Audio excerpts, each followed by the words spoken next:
Alors, Bezat Hashem, Halachot, Chanukah. Alors, Chanukah, le Laila Rishon, le premier soir, Mevarchim Shalosh Brachot, on fait 3 bénédictions.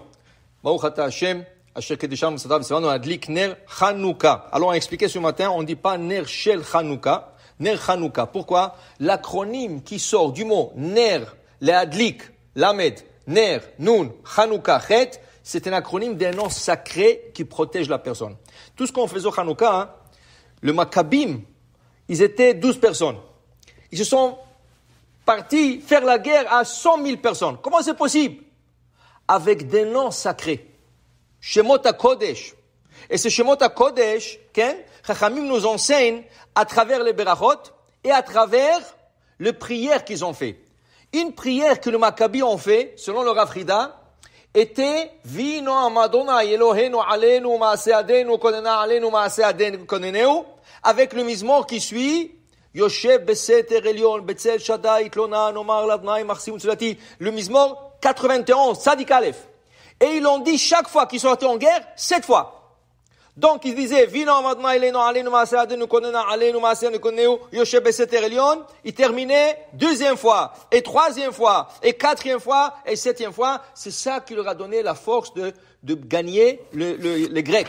Et tu comprends? Donc quand on te dit, quand tu fais la bracha, tu dis l'adlik ner Chanukah et pas ner shel Chanukah, car le Harizal nous dévoile qu'il y a un nom sacré qui sort du pasuk Notzer Chesed la Alafim. Notzer Chesed la Alafim, c'est Nun Chet Lamed. La même chose. Okay? Et aussi du pasuk Nafshenu Chiketa l'Adonai. Ezrenu Magnenu. Nafshenu Chiketa l'Hashem.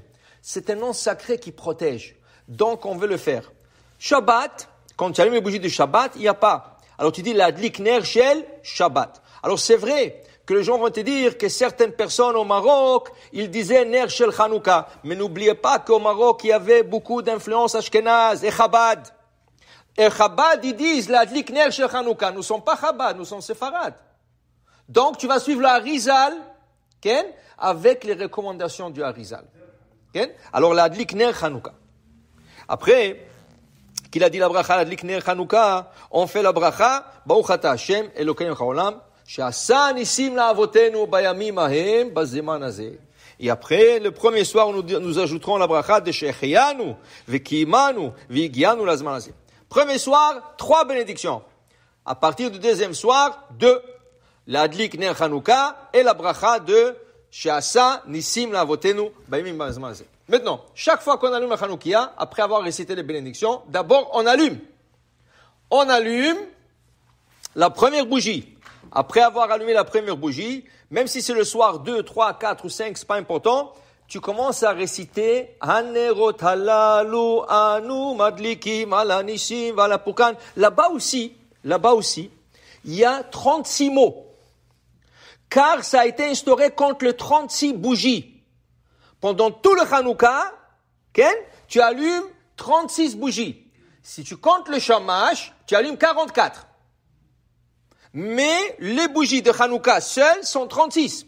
Donc, à Nerot halalu, il y a 36 mots. Seulement le Nerot halalu qui se trouve dans certains sidurim, Ala nisim, vala pukan, vala givorot, vala tzoj, sastit alavotenu, abayamim, ahem, bazam, bimet, etc. Il y a une acte qui ajoute plus que 36. Alors regarde bien, c'est 36. Mais non, même la version du Harizal, qui contient 36, c'est 38.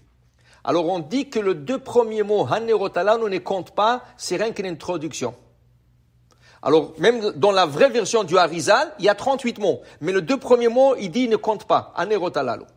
Alors, c'est important aussi de prendre des sidour, donc, où il y a Hanerot halalu avec 36 mots seulement.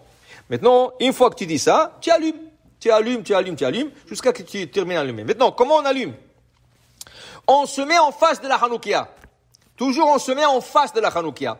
Et c'est pas important si tu as un shamash qui se trouve au milieu et un shamash qui se trouve sur le côté. C'est pas important.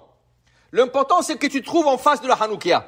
Si tu te trouves en face de la Chanukah, le shamash est au milieu.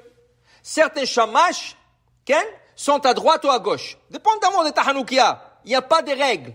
La règle est que le shamash doit être plus haut que les autres bougies. C'est tout. Maintenant, toi, tu dois te mettre en face du shamash, en face de la Chanukah. Et maintenant, tu commences à allumer la bougie la plus droite. À droite complètement, c'est la première bougie chaque soir. Okay? Même si tu allumes dans la fenêtre, tu allumes en face de toi et pas en face de la rue. Ça veut dire que je ne pense pas, mais les gens de la rue, ils doivent le voir à droite. Non, les gens de la rue, ils vont le voir à gauche. C'est important, c'est la Hanouka est en face de moi. Alors, dans ce cas, tu allumes la première bougie tout à fait à droite. Le deuxième soir, tu ajoutes une bougie à côté et tu commences à allumer de gauche à droite. Tu allumes toujours la nouvelle bougie et tu te diriges vers la bougie d'hier. Alors, on allume toujours la bougie. On commence avec la bougie la plus droite. Et on ajoute une bougie chaque soir, et on commence avec la nouvelle bougie en se dirigeant vers la droite. Okay? Maintenant, il y a deux sortes de shamash. Il y a un shamash fait à l'huile, il y a des shamash qui sont faits en cire. Qu'est-ce que c'est le shamash? Le shamash, c'est la bougie qui va rester allumée le plus haut. Okay? La bougie que je prends pour allumer les autres bougies, c'est pas toujours le shamash.